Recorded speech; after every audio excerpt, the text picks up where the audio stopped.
Children, welcome to Praveen tutorial. आज class 8 की बारी है और एग्जामिनेशन चूँकि नज़दीक है इसीलिए इम्पोर्टेंट क्वेश्चन पर ही फोकस किया जा रहा है। और आज मैं फैक्टराइजेशन लेकर के आया हूँ। थोड़ा ध्यान से देखिए जो क्वेश्चन है क्या और करना कैसे है। जनरली स्टूडेंट्स फैक्टराइजेशन में ही कंफ्यूज करते हैं। थोड़ा देखिए क्वेश्चन है जो फैक्टराइज ए स्क्वायर प्लस 1/a² -2 और -3a + 3/a। अब देखिए इसको कैसे सॉल्व किया जाएगा, कैसे फैक्टराइज किया जाएगा और इसी को ध्यान में रखना है। अब यहाँ क्या हो जाएगा, अब देखिए सॉल्यूशन में सबसे पहले क्या करना है, ये नंबर 1 लीजिए। जो क्वेश्चन दिया हुआ है उसको डिट्टो वैसे ही लिख देना है, कोई चेंजिंग नहीं। 1/a² -2 और यहाँ -3a और +3/a, ध्यान दीजिएगा, है ना। अब यहाँ क्या होगा, इज इक्वल टू, अब a² को क्या लिखा जा सकता है, a² समझना है, कुछ नहीं है, सिर्फ समझना है, समझ में आ जाएगा कि कोई दिक्कत नहीं। a² को क्या लिखा जा सकता है, a² और 1/a² को क्या लिखा जा सकता है, 1/a² और -2 है तो 2 को तो हम 2 × 1 लिख सकते हैं। किसी भी चीज़ को 1 से अगर मल्टीप्लाई करते हैं उतना ही होगा। अब आप कहेंगे कि 1 क्यों लिखा गया, तो क्यों लिखा गया वो आगे आपको क्लियर हो जाएगा। अब देखिए अब यहाँ जो है -3a + 3/a। अब इस पोर्शन में देखिए 3 जो है सो दोनों में कॉमन है, तो कॉमन है तो यहाँ -3 अगर हम कॉमन ले लेते हैं तो यहाँ क्या बचता है, a बचता है। अब माइनस कॉमन लेने के बाद आगे का साइन चेंज हो जाता है, यानी प्लस है तो यहाँ हो जाएगा माइनस और यहाँ हो जाएगा 1/a, नो प्रॉब्लम। अब आगे देखिए, अब यहाँ एक को ए सपोज कीजिए 1/a को b, तो a² + b² हुआ, ठीक है। इसको अभी डिट्टो वैसे ही रखना है, 1/a² तो 1/a² और -2। अब 1 क्यों लिखा गया, अब यहाँ ध्यान दीजिए, 1 के जगह हम a × 1/a लिख सकते हैं, यानी a × 1/a। क्यों, क्योंकि a कैंसिल हो जाएगा, 1 जो था बच गया। अब ये आ गया एक तो फार्मूला पर, यानी a² + b² -2ab। अब आगे देखिए इसको वैसे ही a - 1/a डिट्टो वैसे ही लिखना है। अब ध्यान दीजिए अब क्या होता है formula, a² + b² -2ab, a - b² होता है। अब a के जगह तो यही है लेकिन b के जगह क्या है, 1/a, तो a - 1/a² ये कहाँ से कहाँ तक हो गया, यहाँ तक हो गया। अब माइनस यहाँ 3 है और a - 1/a जो है यहाँ लिखा हुआ डिट्टो वैसे ही लिख देना है। अब ध्यान दीजिए a - 1/a² का मतलब क्या हुआ, a - 1/a × a - 1/a। अब a - 1/a यहाँ भी है, यहाँ भी है, तो दोनों में कॉमन आ जाएगा, यानी क्या हो जाएगा, a - 1/a कॉमन। इसमें क्या करना है, a - 1/a कॉमन आ गया तो यहाँ क्या बच जाएगा, a - 1/a और यहाँ क्या हो गया, इसमें क्या बचा, 3। तो ध्यान दीजिएगा, यहाँ ही जनरली स्टूडेंट कंफ्यूज करते हैं।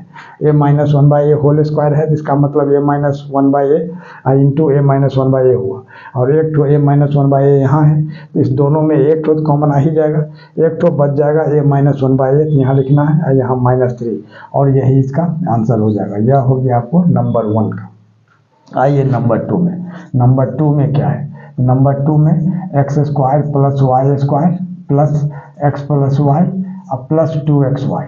जैसे क्वेश्चन है वैसा, जिस तरह का डिट्टो वैसे ही लिख देना है। अब इसको भी रीग्रुपिंग करना है, मतलब अच्छा से ग्रुपिंग करके इसके बाद इसको सॉल्व करना है। अब जैसे देखिए x² + y² और +2xy, ये फार्मूला आता है x + y² का।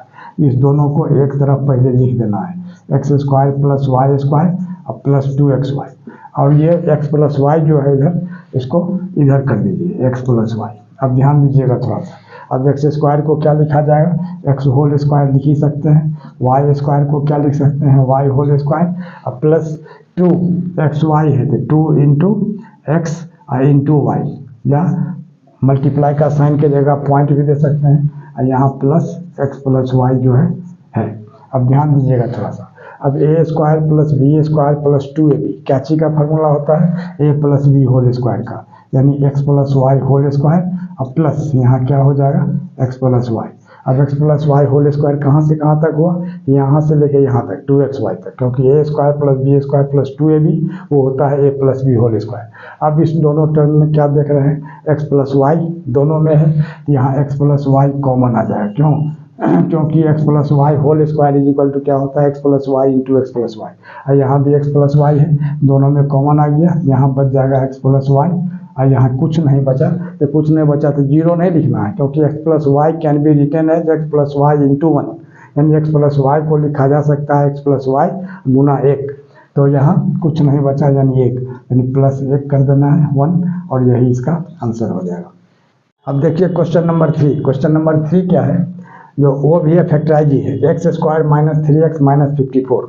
अब इसको किस तरह से सॉल्व किया जाएगा, तब इसका एक अलग प्रोसेस है, splitting the middle term factorisation, माने मिडिल टर्म को स्प्लिट करना है यानी तोड़ना है, और इसके बाद जो है तो फैक्टराइज का सिलसिला शुरू होता है।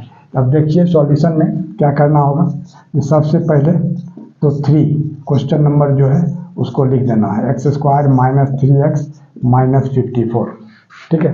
तो अब क्या करना है, अब एक्स स्क्वायर का कोफिशिएंट क्या है, यानी एक्स स्क्वायर के पहले क्या लिखा हुआ, कुछ नहीं है यानी 1 है, तो 1 को 54 से मल्टीप्लाई करना है। क्या करना है, 1 को 54 से मल्टीप्लाई करेंगे तो कितना होगा, 54 होगा।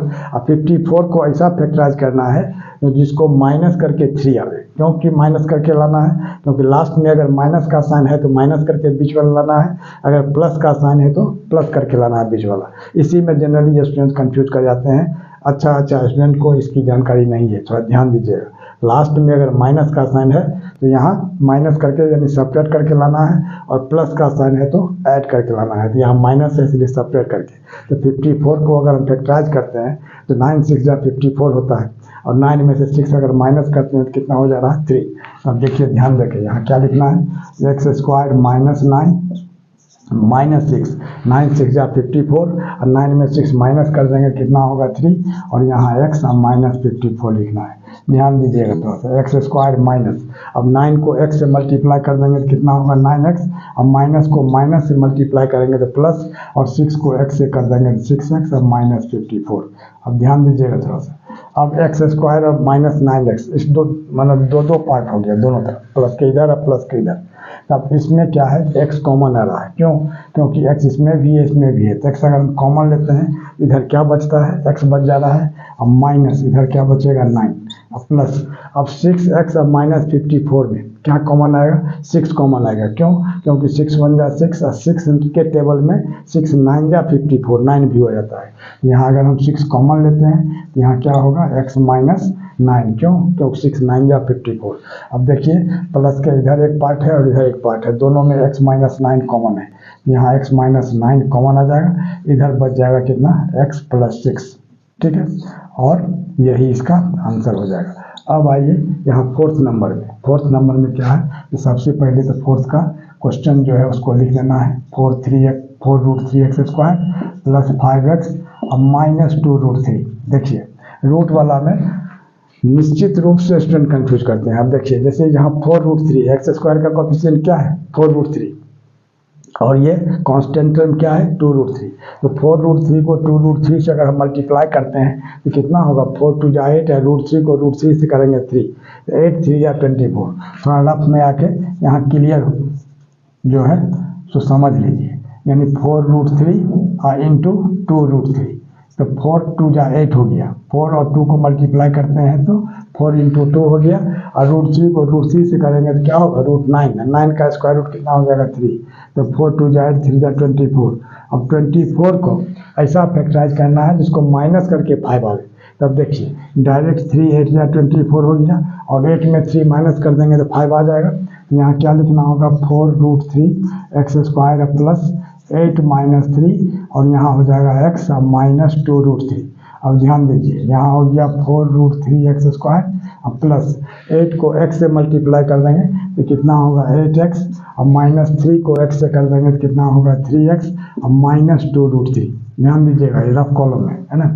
तो अब इसमें क्या है, जो 4 root 3 x square plus 8x में 4 और x दोनों में कॉमन है, क्यों, क्योंकि 4 1 जा 4 और 4 2 जा 8, यानी 4x कॉमन लेते हैं तो यहाँ क्या बच जाएगा रूट 3x और प्लस 4 2 जा 8 यानी प्लस 2, थोड़ा ध्यान दीजिएगा, 4x², 4 यहाँ भी है, 4 इसमें भी है, 8 है यहाँ, 4 2 जा 8, मतलब 4 छिपा हुआ है, यहाँ 2 लिखना है।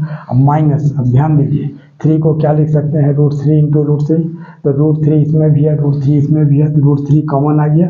यहाँ क्या 3 में एक √3 जो बचा, यहाँ √3x लिखना है, ठीक है। अब +2 क्यों, यहाँ माइनस है तो प्लस क्यों हुआ, क्योंकि माइनस कॉमन लेने के बाद आगे का साइन चेंज हो जाता है। अब देखिए √3x + 2 यहाँ भी है, तो √3x + 2 दोनों तरफ है, कॉमन आ जाएगा, यहाँ बच जाएगा कितना, 4x - √3, और यही इसका आंसर हो जाएगा। और इसी तरह इंपॉर्टेंट क्वेश्चन का सीरीज लगातार हमारे बीच चलता रहे, इसके लिए आप लोग लाइक, शेयर और सब्सक्राइब जरूर करें। धन्यवाद।